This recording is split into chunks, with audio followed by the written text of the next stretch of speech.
pues nos disponemos ya sin más, le damos la palabra para escuchar su magisterio. Muchas gracias, Ángel. Buenos días. Yo no tengo la gracia de Juan Arana porque no soy sevillano, supongo que por otras razones, pero en todo caso estoy muy contento de estar aquí, no ya de telonero, sino lo estaría muy gustoso como alumno. La verdad es que este foro a mí me sorprendió cuando fui invitado como profesor, en la variedad de personas que se preguntan, bueno, ¿qué es la que la teología nos puede decir hoy a la sociedad? A quienes están en el ámbito social, no solo quienes están en la vida como sacerdotes o religiosos. Y también me hubiera gustado quedarme, aunque no he tenido más oportunidad de venir y de participar que la que tuve en 2005 y a la que se aludía en mi presentación. Agradezco ciertamente como científico la oportunidad de estar aquí y lo agradezco también como creyente, puesto que el ámbito de temas que aquí se comentan me parece extraordinariamente sugestivo. Ayer mismo me encontré con el rector por el camino y me dijo, está bien que los teólogos escuchen a los científicos, y dije, bueno, y viceversa. Así que vamos a ello, y muchas gracias a nuestro ausente director Olegario, que tiene que firmar los diplomas, el hombre, y a nuestro futuro director y actual secretario Ángel Cordovilla. He titulado esta intervención El discurso de la dignidad humana a la luz de la nueva biotecnología. La verdad es que mi intervención se va a desenvolver en el terreno de la bioética. Y la bioética, pues naturalmente necesita unas referencias. En la bioética, y lo iremos desarrollando a lo largo de esta exposición, hay enconadas discusiones. Y en todo caso hay la misma necesidad que se busca en el otro ámbito de la discusión filosófica o teológica. ¿Qué es la verdad? ¿Cuál es la verdad? ¿Cuál es la verdad del hombre? ¿Cuáles son las obligaciones que el hombre tiene a la hora de actuar? Y voy a comenzar mi exposición con una cita, porque a los científicos también, sobre todo los que nos hemos adentrado en el terreno de la bioética, nos obliga en especial a leer a los filósofos. Voy a empezar con una cita de Bátimo, en su libro reciente, que es todo, su título es toda una declaración de intenciones, Adiós a la verdad. Y dice, bajo la presión de tantas preguntas de nueva normatividad que se dirigen casi siempre de forma indebida a la filosofía, esta con frecuencia se empeña en el esfuerzo de basar sus propias respuestas en una redefinición de los entes a los que deberían aplicarse las normas. Es el típico caso de la noción de persona. En el último tiempo, un pensador como Jürgen Habermas ha propuesto redescubrir la naturaleza humana para basar en ella normas de bioética. Hasta aquí la cita de Bátimo, porque si uno sigue leyendo, pues más o menos acaba diciendo, caramba, pues si éramos pocos, ahora llega Habermas y nos empieza a martirizar con esta historia de redescubrir la naturaleza humana para basar en ella las normas. Naturalmente, este es un viaje que ha estado continuo y que tenemos que estar en él. Bátimo añade que naturalmente tiene que recelar de Habermas, porque lo que ha dicho ha tenido buena aceptación en el Vaticano. Este es un poco también el argumento que añade. Un pensador que, por otro lado, se define como cristiano, ateo y cosas por el estilo. Y es que la cita que he leído plantea los términos de un debate actual en el que encaja esta conferencia. La cuestión es, ¿se tienen que plantear nuevas normas? ¿Hacia dónde ha de dirigirse la bioética? ¿Cabe reclamar una reflexión filosófica, es decir, ética, sobre el bien obrar en esta nueva situación? ¿Es legítimo redefinir la naturaleza del hombre? ¿Cabe una nueva definición de persona? Y, sobre todo, ¿puede ser la naturaleza una fuente de moralidad? Todo esto está contenido en estas afirmaciones. Ciertamente el impacto de los pronunciamientos que ha hecho Habermas recientemente fue notable. Incluso algunos de sus seguidores españoles quedaron un poco confundidos, porque su toma de postura, tras la polémica con Sloterdijk, que le llevó a publicar el libro sobre el futuro de la naturaleza humana, su toma de postura realmente les sorprendió. Sloterdijk había llegado a planteamientos que postulan la transformación técnica de la naturaleza humana para acabar con una situación de embrutecimiento de la especie a la que los maestros son incapaces de domesticar. Esto en la intervención anterior de Gabriela Mengual me lo recordaba cuando hablaba del discurso y la elaboración y la reflexión de Vargas Llosa. Bueno, Sloterdijk viene a decir: la educación no ha servido para nada, somos muy brutos y ahora la especie humana hay que domesticarla con la biotecnología, con una especie de eugenesia que transforme la naturaleza. Desde luego, desde mi experiencia y valoración como científico, me cuesta ver aquí, en estas formulaciones de Sloterdijk, algo distinto de una proposición transgresora de cualquier valoración tradicional de la condición humana, inspirada, creo yo, por un conocimiento muy limitado de lo que representan las nuevas tecnologías. No hay duda de que en los gustos de algunos, incluso de algunos científicos, hay una notable tendencia al mundo de la ficción. Pensar que lo que el hombre no ha logrado con la educación lo va a dominar a través de una domesticación genética, a mi juicio, resulta disparatado. Otra cosa es la reflexión de quienes ven un futuro abierto a algunas novedades, proponiendo que el hombre puede tener aún en sus manos un devenir distinto de la especie.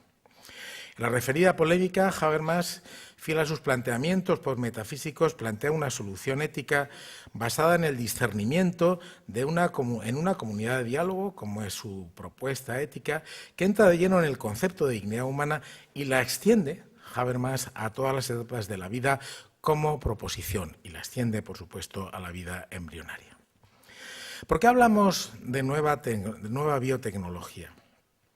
Hablamos porque la segunda mitad del siglo XX presenció el triunfo de lo que llamamos la biología experimental.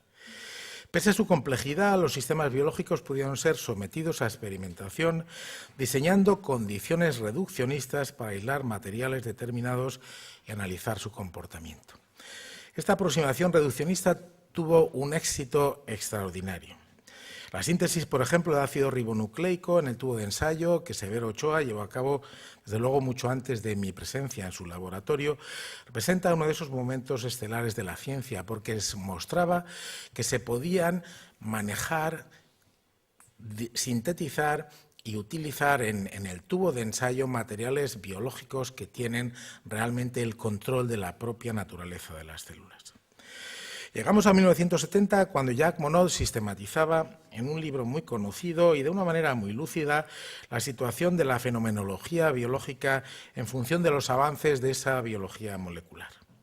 En el libro al que me refiero, El azar y la necesidad, identifica 3 características de los seres vivos que llama morfogénesis autónoma, invariancia reproductiva y teleonomía. Los seres vivos están dotados de un telos interno y todo esto venía explicado muy coherentemente por los propios avances de la biología molecular. Es curioso que Monod adopta el término teleonomía, según señala Núñez de Castro, por pudor metafísico, en lugar de teleología, que era el término clásico, pero la reconoce como la característica esencial de los seres vivos, ese telos interno. Su colega y premio Nobel también, junto con él, Francis Jacob, llegó con cierto humor a decir: la teleonomía es la palabra que puede utilizarse si por cierto recato se quiere evitar hablar de finalidad. No obstante, todo sucede como si los seres vivos estuviesen estructurados, organizados y condicionados de cara a un fin, la supervivencia del individuo y de la especie. Y añade: ya hace tiempo que el biólogo se ve enfrentado a la teleología, como una mujer de la que no puede prescindir, pero con la que no quiere ser visto en público. Es un poco una formulación dirigida a ciertos biólogos que considerándose puramente darwinistas, tratando de evitar la noción de propósito, pues les molesta el término teleología, pero está presente en el reconocimiento de los estudios biológicos. Sucede que con el apogeo de la biología molecular surge la ingeniería genética. Y la ingeniería genética hace posible el aislamiento de los genes de los seres vivos, su modificación dirigida en el tubo de ensayo y su posterior introducción estable en las células, de manera que los genes modificados pueden integrarse establemente en el material hereditario que controla las funciones de las células y los organismos. Con la ingeniería genética se había cerrado un ciclo completo. La biología como conocimiento de los seres vivos deviene en biotecnología, que es sinónimo de capacidad de intervenir en los procesos de los vivientes, modificándolos incluso de manera permanente. Y en ello estamos. Ha irrumpido con mucha fuerza y es curioso que la ingeniería genética surge en el año, en concreto, se puede considerar el año 1974. Y en 1970, cuando Monod publica su lúcida interpretación de los hechos, sin embargo, se le escapa totalmente. Y había afirmado, pocos años antes, que era fútil la esperanza de que a escala microscópica el genoma pudiera modificarse. Decía, la futilidad de una esperanza así, la escala microscópica del genoma prohíbe, que la escala microscópica del genoma prohíbe por el momento y sin duda para siempre tales manipulaciones. Monod había anticipado esto en la ciencia pasa con frecuencia. Alguien dice, dijo hace no mucho, todas las capacidades de los ordenadores ya están inventadas y no podemos ir más allá. Y fíjense dónde hemos llegado. La ingeniería genética permite modificar permanentemente las características genéticas de los seres vivos, se hacía realidad, como digo, en el 74, y otros desarrollos que nos siguen interpelando se fueron produciendo de manera indefinida. En 1978 nacía el primer bebé probeta, comenzaba la vida humana fuera del seno materno y se abrían también estas posibilidades. En 1982 surgían los primeros ratones transgénicos, la modificación de animales mamíferos de esta manera. Y en 1997 se clonaba la oveja Dolly. Se configuraba entonces una situación como la actual. El conocimiento biológico ha dado paso a la intervención biotecnológica en los seres vivos, incluido el hombre, lo que supone una novedad importante surgida, por tanto, hace poco más de 30 años. Sin duda, la situación del hombre como ser biológico, el análisis científico, filosófico y religioso de la cuestión, cobra una nueva dimensión, una dimensión práctica que impone valorar la moralidad de las actuaciones intervencionistas que se puedan producir. Y así ha irrumpido la bioética. Así ha surgido la bioética. Precisamente el término comienza, naturalmente la ética es una opción mucho más clásica en torno a esa pregunta sobre el qué hacer o sobre el bien obrar. Pero la palabra bioética surge en 1970 y surge como parte de esa reflexión que el ser humano tiene que hacer sobre sí mismo. A lo largo de la historia del pensamiento, la humanidad está sembrada una estela de aportaciones sobre la vida y la existencia del ser humano, muchas de las cuales jalonan de momentos brillantes el recorrido de nuestra especie por este planeta. Y así se ha ido configurando nuestra comprensión de lo que significa pertenecer a la única especie biológica dotada para la reflexión, la única capaz de un comportamiento ético. Trasladar esta percepción a un ámbito de valores que reconoce los derechos de todo individuo de la especie humana por el hecho de serlo, es a mi juicio en lo que consiste la civilización. El avance del conocimiento ha sido inseparable de la capacidad del hombre de efectuar juicios de valor sobre sus propias acciones y, por tanto, se impone esa consideración desde una perspectiva moral. El valor de cada ser humano, la consideración de los derechos de todos han llegado a ser establecido y no cabe prescindir de ello sin violentar normas. Pero la libertad del hombre a la hora de pensar, proponer o actuar también está presente en todo este recorrido de la humanidad.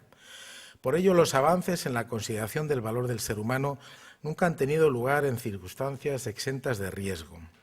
Desde que comenzó a utilizarse el término bioética, se han ido valorando las posibilidades crecientes de la biomedicina, en especial por lo que respecta a la atención sanitaria al servicio del hombre y lo que demanda que la práctica científico-médica se atenga a una forma correcta de obrar. Por eso la bioética se ha puesto de moda, resulta esencial y se prodiga su enseñanza, la reflexión y los análisis. La bioética, como una ética aplicada de desarrollo reciente, se puede decir que ha tenido éxito.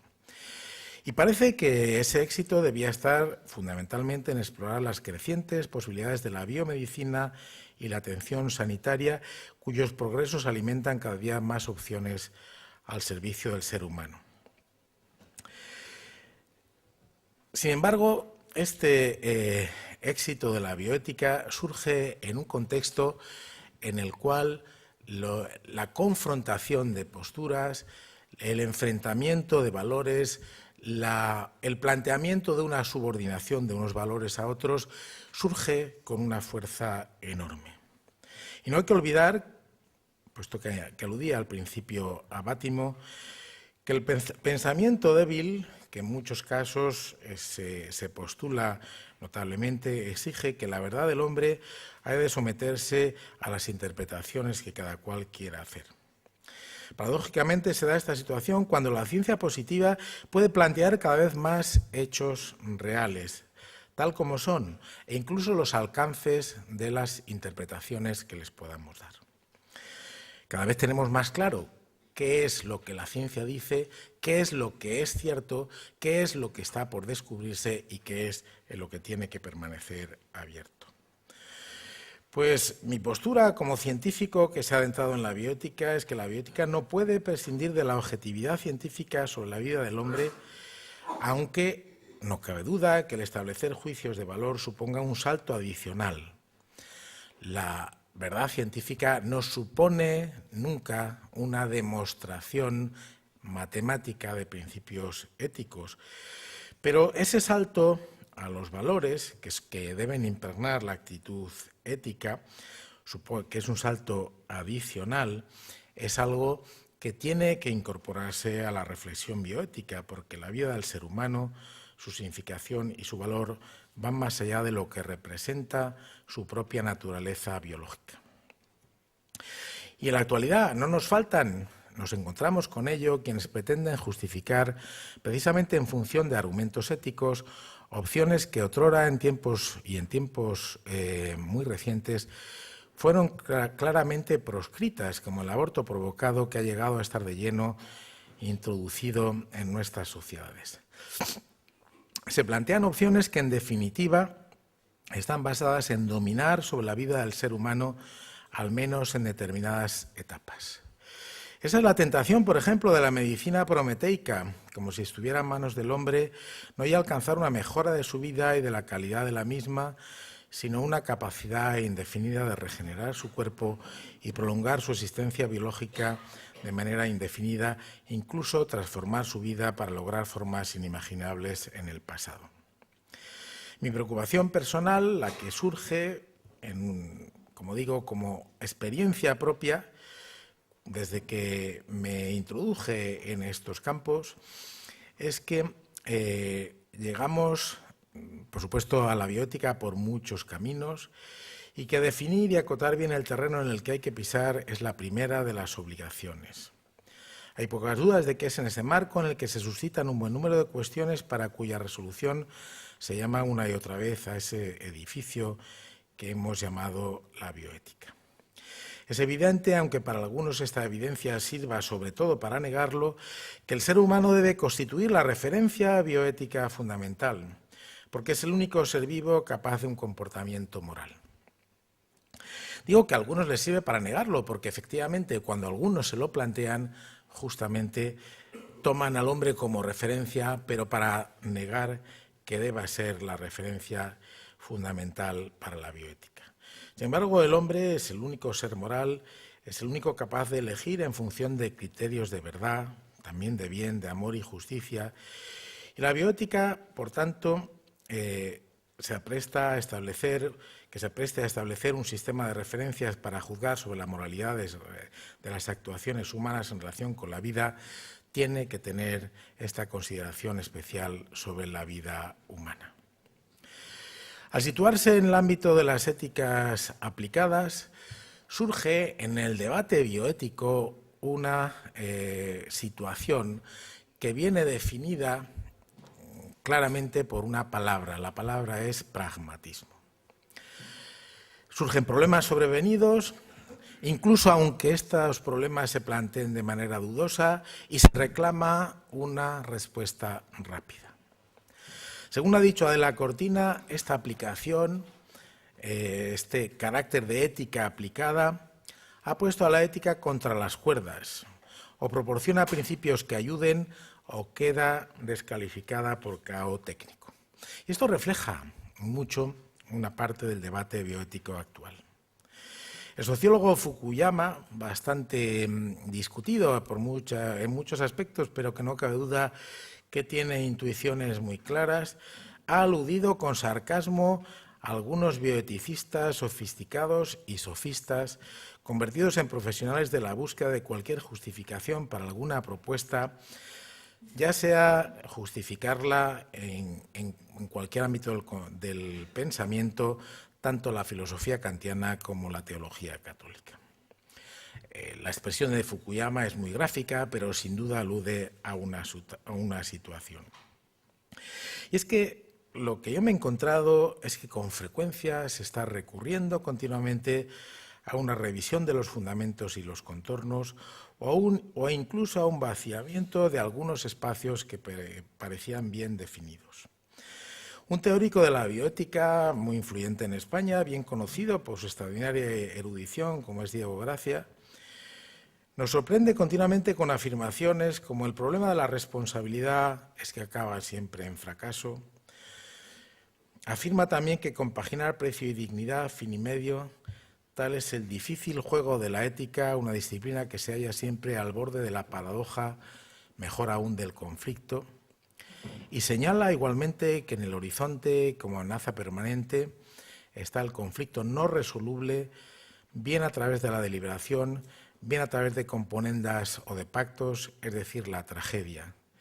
Y acaba afirmando que la ética es siempre de algún modo el fracaso de la razón humana y planteando que con frecuencia los conflictos solo se pueden resolver en función de alguna componenda.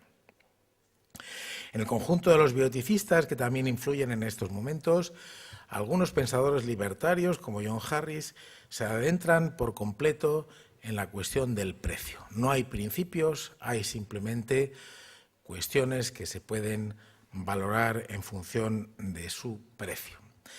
La bioética de John Harris, tras una elaboración muy completa, la conclusión llega a ser: si realmente alguien quiere donar un hígado, pues tiene que poder cobrar por ello y se ha acabado. No va mucho más allá. Naturalmente, en esta confrontación a la que aludo, es frecuente retorcer el lenguaje para justificar acciones que atentarían contra la propia naturaleza humana, entendida incluso desde sus fundamentos científicos.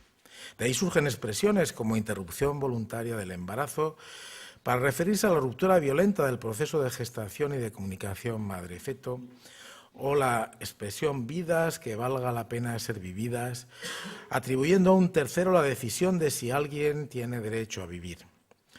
Todo ello supone una forma de rebajar el alcance moral de actuaciones que antaño, hace no mucho, fueron consideradas como atentatorias contra la ética. En este terreno de lo difuso se situaba hace poco una polémica que tuvimos en España y que tuvo cierta actualidad. Un contramanifiesto en el que algunos científicos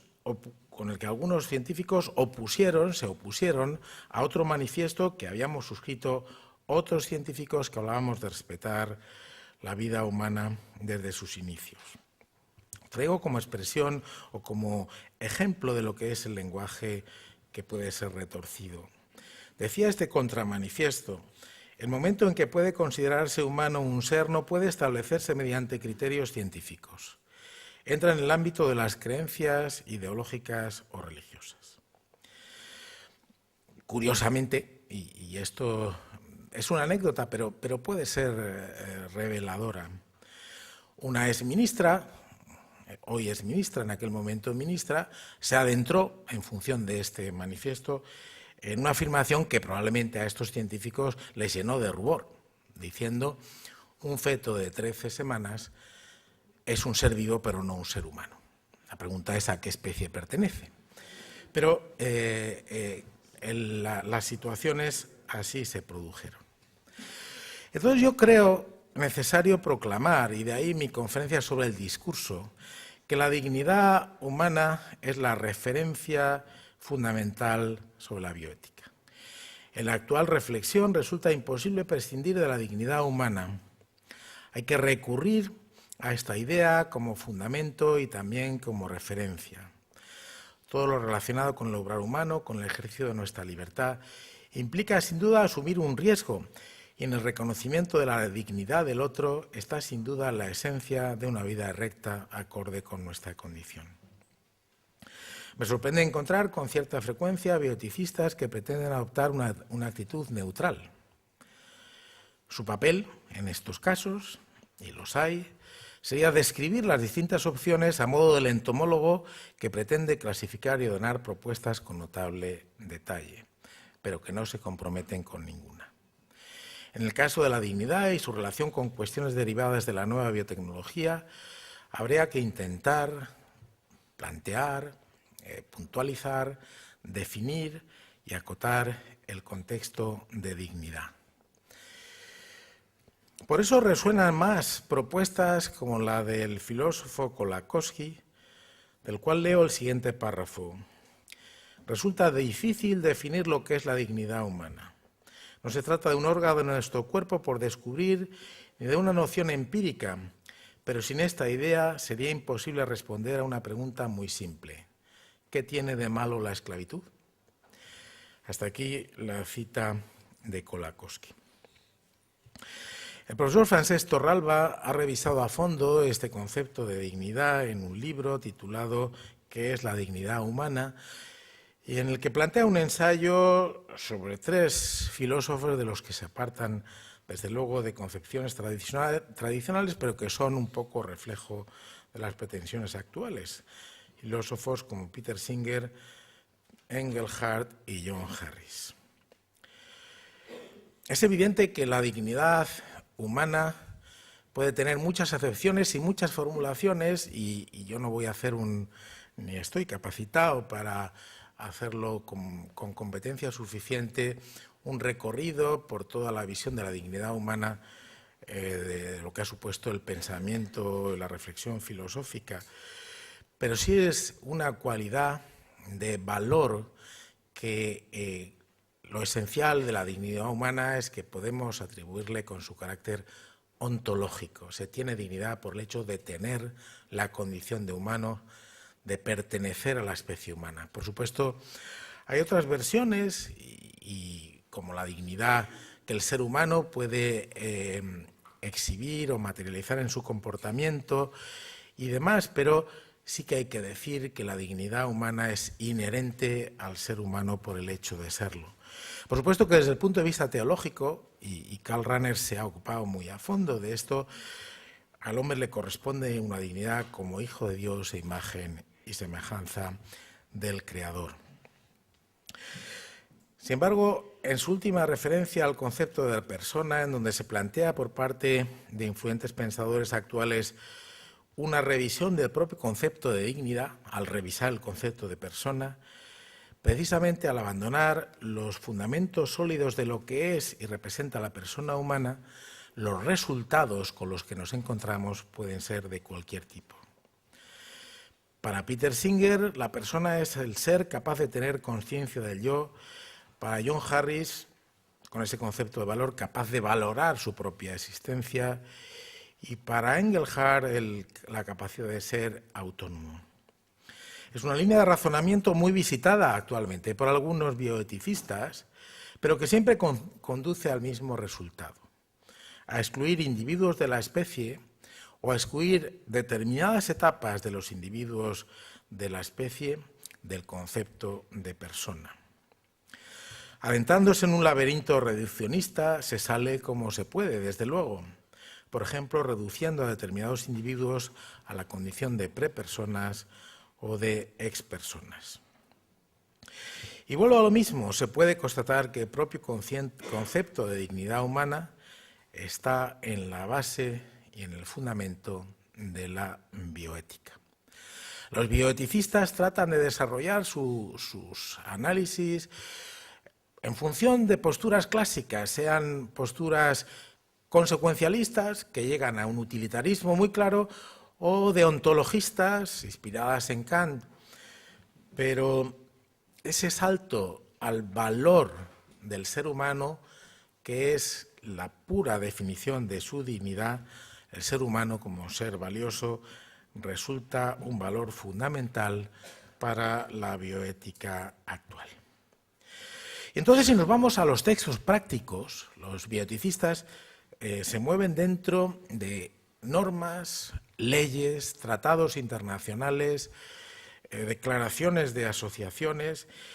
Si nos vamos a estos textos, entre los que están, por ejemplo, el Código de Nuremberg, la Declaración de Helsinki de la Asociación Médica Mundial, el Convenio sobre la Biomedicina y los Derechos Humanos, el llamado abreviadamente Convenio de Oviedo, porque promovido por el Consejo de Europa, se firmó en esta ciudad asturiana, la Declaración Universal sobre el Genoma Humano y los Derechos del Hombre, que dio lugar a ese comité de bioética de la UNESCO al que yo pertenecí entre el año 98 y el 2004, en todos ellos aparece la expresión dignidad humana.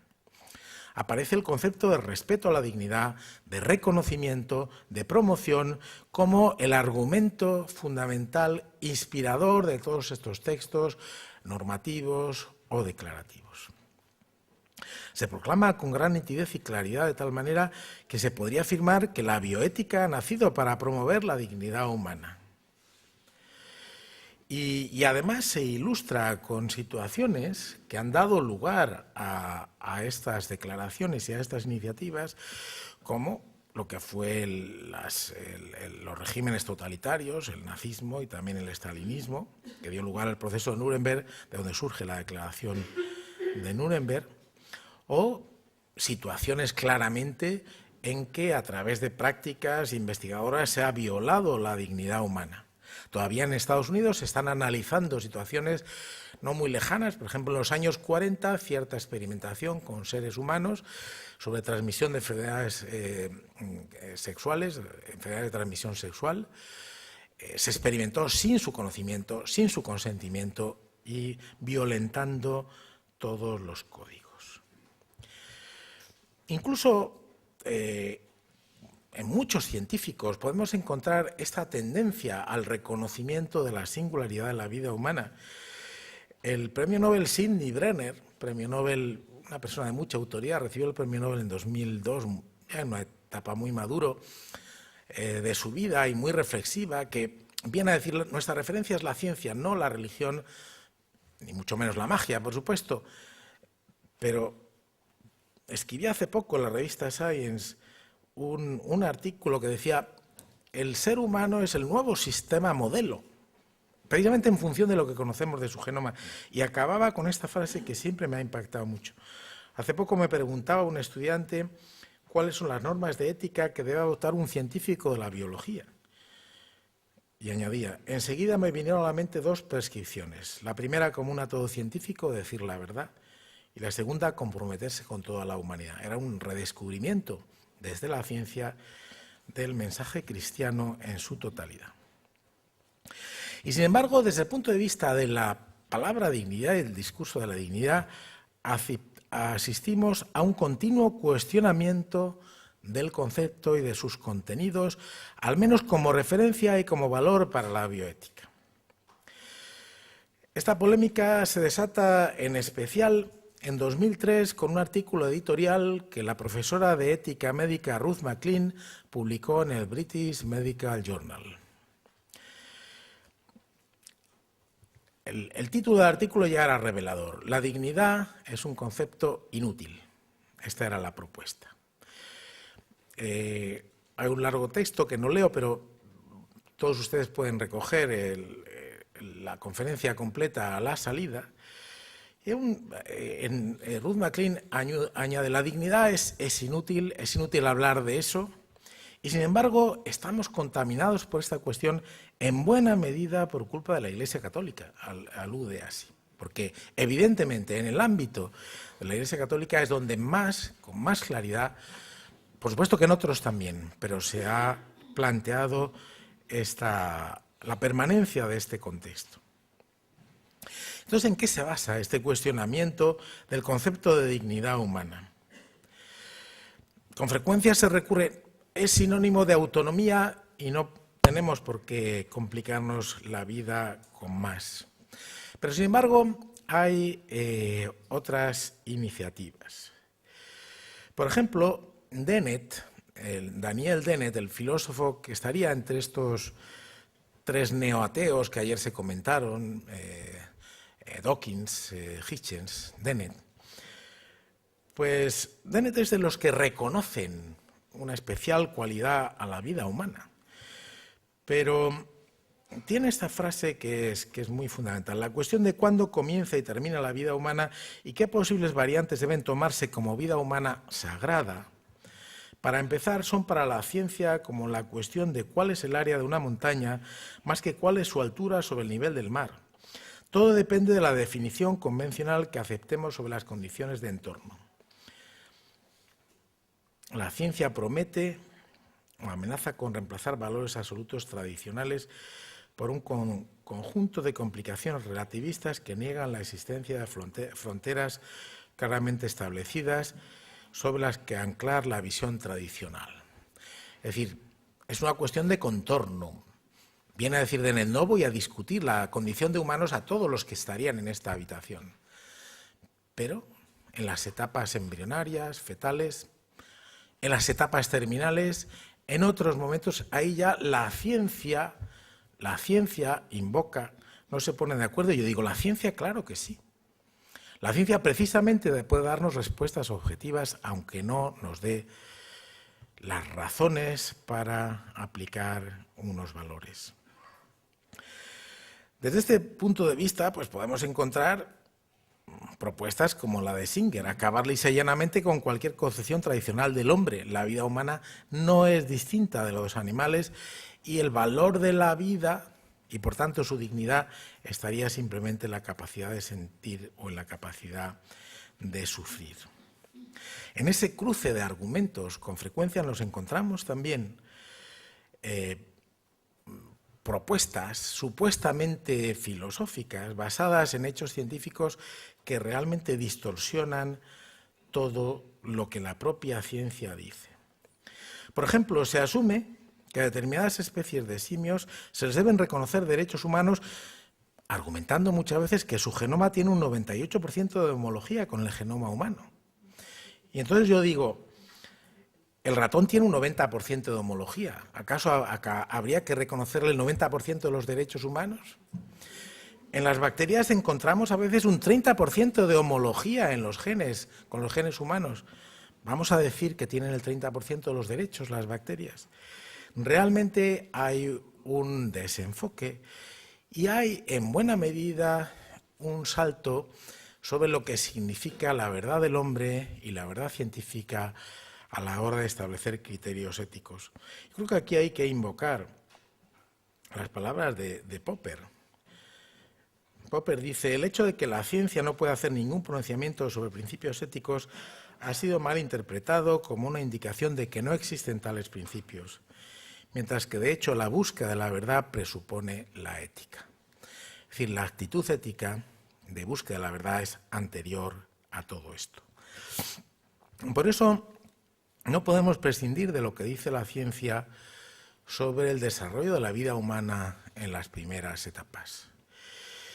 Y la ciencia es la que nos está mostrando que la vida humana es un continuo, que tiene un comienzo con la concepción y que no hay solución de continuidad en su desarrollo. Hay, por supuesto, etapas que podemos distinguir. Incluso la propia revista Nature hace unos años revisaba datos científicos en los que se demostraba que desde que se produce en el cigoto la primera división celular, marca un eje que va a establecer después las siguientes pautas de desarrollo. El eje de simetría en el que se desarrolla el organismo está marcado por la primera división celular. La revista Nature lo decía con una expresión: guardamos memoria física de nuestro primer día de vida como cigotos.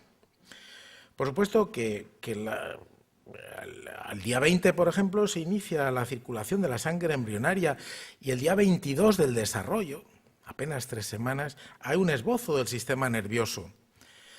Hay tal cantidad de detalles que se conocen y que están escritos en el texto que ustedes tienen, que realmente la demostración de que la vida humana es un continuo es científica. Por supuesto que el establecimiento de etapas y la concesión de un estatus de dignidad es una propuesta que sin duda puede ser arbitraria. Algunos pretenden inspirar en la ética, pero no es ciertamente científica. Un feto, precisamente en la 4ª semana, que mide 2 centímetros, tiene ya preformados sus dedos, manos y pies, ojos y órganos. Realmente hasta se puede distinguir pronto su sexo. En esa semana 13ª, la fatídica para la ministra a la que aludí, realmente tiene todos sus órganos formados, así como manos, piernas, se le aprecian las uñas, tiene sensibilidad en la piel, y las imágenes ecográficas suelen permitir apreciar ya su sexo por la propia ecografía. Es decir, ese telos, finalidad inscrita en la propia naturaleza del cigoto, ese telos, finalidad inscrita en la propia naturaleza de los seres vivos, está inscrita en el cigoto desde su propio programa de desarrollo. La vida humana es un proceso continuo desde la concepción hasta la muerte, y limitar el derecho a vivir precisamente en función de todo esto no es sino una arbitrariedad. Es una arbitrariedad que ha tenido su culminación reciente en un artículo publicado en una revista bioética científica que supone un nuevo salto, supone un punto de inflexión. Los bioeticistas Jublini y Minerva, en la revista británica Journal of Medical Ethics, han justificado el infanticidio en algunos casos, rompiendo los diques de contención de lo que cabía imaginar en relación con las obligaciones del hombre con sus semejantes. Habermas, en el libro al que aludía, hablaba a veces del vértigo que tenemos que sentir cuando el suelo que creíamos seguro se escurre bajo nuestros pies. Y en esta propuesta está presente, o uno puede experimentar ese vértigo, porque realmente lo que proponen estos bioeticistas es trasladar los criterios que se han utilizado para justificar el aborto en la etapa fetal a la etapa neonatal. Si un niño nace enfermo y no se había sabido, o si un niño o si una mujer había decidido proseguir con la gestación y realmente sus circunstancias han cambiado de todo tipo, tiene derecho a acabar con la vida de ese neonato. Este artículo realmente ha producido ese shock. Es una argumentación fría que nos confronta a todos con la verdad de lo que se esconde detrás del aborto provocado. Si un feto puede ser eliminado por defectos de salud o por decisión de la madre que no quiere aceptar costes psicológicos, económicos o sociales que conlleva la maternidad, lo mismo cabe hacer con el recién nacido. Y es que Jublini y Minerva han confrontado a los proponentes del aborto con sus propios argumentos. Hay, por supuesto, y ya voy a terminar, espero que pueda haber unos minutos para el coloquio antes que venga el rector para la clausura. Hay aspectos muy prácticos en relación con la biomedicina actual. Una de ellas es, por supuesto, la consideración que el ser humano tiene que tener en las primeras etapas. Y no hay que olvidarse que algunos en España, sobre todo, han pretendido justificar en Zubiri, y yo desde luego no encuentro ninguna forma de justificarlo ahí, justificar en Zubiri que el ser humano solo alcanzaría un valor ético desde la 8ª semana. Dentro del concepto de suficiencia constitucional, pues pretenderían establecerlo ahí. Es puramente arbitrario, a mi juicio, y no tiene fundamentación científica como desarrollo en el texto. Por supuesto, hay intervenciones en la vida humana embrionaria o fetal, de las que estamos muy acostumbrados, como son la selección genética de embriones humanos generados in vitro. selección genética, bien para eliminarlos por ser portadores de deficiencias genéticas, bien para seleccionarlos para beneficio de terceros, lo cual significa desechar a aquellos que no responden a esa característica, o bien para un propósito pura y simplemente eugenésico. Esta selección embrionaria está presente en nuestros momentos y realmente nos tenemos que seguir confrontando con ella como una de las discusiones claramente que nos van a acompañar continuamente. Desde luego, la selección embrionaria supone ni más ni menos que dar respuesta a una pregunta por voluntad de un tercero, y la pregunta es ¿quién tiene derecho a existir? Al plantear esa selección embrionaria estamos utilizando esa capacidad y quiere decir que alguien se la atribuye. Y está la cuestión de la que me ocupé la vez anterior en esta escuela de las células madre y la medicina regenerativa, que ha evolucionado muchísimo en muy pocos años. Realmente es la que da lugar a esa medicina prometeica. Hay un artículo en el New England Journal of Medicine del año 2003 que plantea la clonación como una forma indefinida de recurrir a ese mito de Prometeo que regeneraba su hígado devorado por las noches por castigo de los dioses por haber robado a los dioses el fuego del conocimiento. El bioeticista y médico religioso franciscano Daniel Sulmasy, que tiene unos textos bellísimos, analiza la práctica de la medicina de inspiración cristiana como una inspiración sagaz y prudente para intervenir en lo debido al tiempo que ser conscientes de los límites y la imposibilidad de un control total. Frente al mito de Prometeo, Sulmasy propone una medicina que arranque a los dioses frente al mito de Prometeo, de una medicina que arranque a los dioses las claves de la inmortalidad. Sulmasy propone la visión cristiana de que Dios ha concedido a los hombres el fuego que necesitan en Cristo y su Espíritu. Y terminaré, desde luego, diciendo que en una visión monista del hombre, muy inspirada en el darwinismo, fue la que condujo a la eliminación de los más débiles. La falta de un propósito atribuible a los procesos de selección natural, ya que actúan sobre cambios aleatorios, ha dado pie a formulaciones descalificadoras de la visión trascendente de la vida humana que desbordan el alcance del propio hecho científico. Realmente, incluso el propio Francisco José Ayala ha llegado a afirmar que el darwinismo ha ayudado a la propia religión al establecer el sentido de lo que es la naturaleza y el defecto o la deficiencia como algo propio de la naturaleza. Mi propuesta es que la estructura evolutiva del mundo de lo vivo, de la que somos parte, supone una visión perfeccionada de la realidad material que también nos constituye, pero igualmente sabemos que somos la única especie biológica capaz de actuar anticipando las consecuencias de nuestras acciones y de elegir en función de criterios de verdad, bien, amor y justicia. No hay nada en el darwinismo que nos demuestre la trascendencia de la vida humana, pero tampoco hay nada que la niegue. Desde el conocimiento de nuestra realidad biológica y hermanados con la naturaleza, con el resto de los vivientes, podemos seguir abiertos a la pregunta fundamental sobre el sentido de nuestras propias vidas. La vida humana, la de cada persona que habita en este planeta, es el resultado de una serie de fenómenos altamente improbables, pero que no obstante han ocurrido. Sabemos mucho más de las leyes físicas que gobiernan el ambiente en el que hemos surgido y podemos por ello ser más libres para bucear en los misterios que persisten detrás de unas leyes de la naturaleza en las que nuestra propia existencia se enmarca. El naturalista Holmes ha escrito, y ya termino con este texto, la ciencia y la consciencia tienen una relación compleja, difícil de acotar. La ciencia necesita de la consciencia, pero no la puede justificar. El ser deber continúa siendo válido en el pasado, el presente y el futuro. Los humanos dieron ese salto en su proceso evolutivo y ahora viven en el territorio de la moralidad. En eso consiste la dignidad, que es herencia y patrimonio. Pero ese patrimonio constituye un potencial que ha de actualizarse generación tras generación en cada nueva era, en cada vida humana, para que no perdamos nuestra dignidad.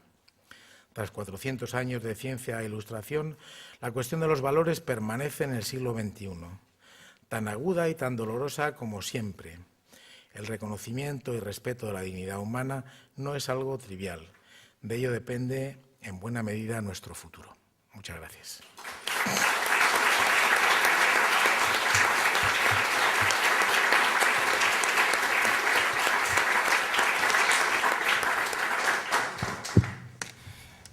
Muchas gracias por esta lección de clausura, y ahora que ustedes la han escuchado, pueden entender por qué tanto don Olegario como yo quisimos que don César Nombela concluyera nuestro curso, no solo porque él es un gran científico, que lo avalan todas sus investigaciones, sino porque a la vez sabe unir de una forma no fácil en la cultura actual el compromiso moral y a la vez también el testimonio personal de la fe. Yo creo que por esto, pues realmente, en mi opinión y para mí, es una persona ejemplar, y también por esa razón, no solo como científico, sino saber conjugar, distinguiendo la autonomía de estos tres campos, pero conjugándolas, creo que don César Nombela, pues le damos las gracias por por la lección de clausura y también pues por su testimonio personal.